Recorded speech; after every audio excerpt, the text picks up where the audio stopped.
Klima'y nagbabago, init ay dumarami. Sa ating kalikasan, epekto'y labis na dami. Malakas na bagyo at pag-ulan na sunod-sunod, tinatamaan ang mundo. Pag-alalay tunay at totoo. Sa pag-init ng mundo, yelo ay nag-aaksaya. Kalbaryo ng mga bundok, polarize ay naglalaw. Karagatan at mga hayop, nahihirapan at nawawala. Tumulong tayo, ito'y dapat nang ipahayag. Bata natin di dapat masira. Deforestation ay legal laging itigil na at wakasan. Ibinubukas ang pinto sa pagkasira ng kalikasan. Sa reforestation conservation tayo magsama-sama.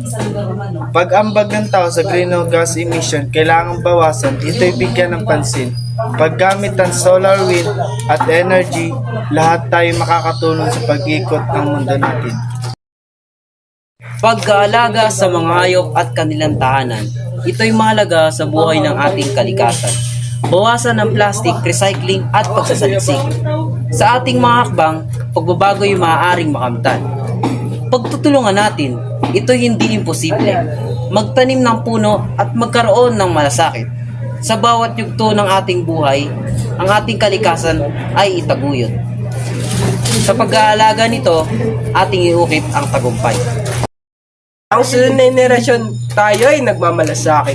Hindi natin sila pababayaan, ito'y pangako at utos. Sa climate change tayo ay magsama-sama at kumilos.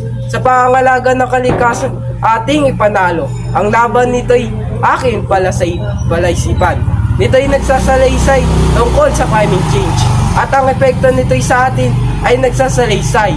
Tayo ay magsama-sama at magtulungan at magbago. Sa pag-aalaga ng kalikasan, sa pag-asa nito'y magtatagumpay.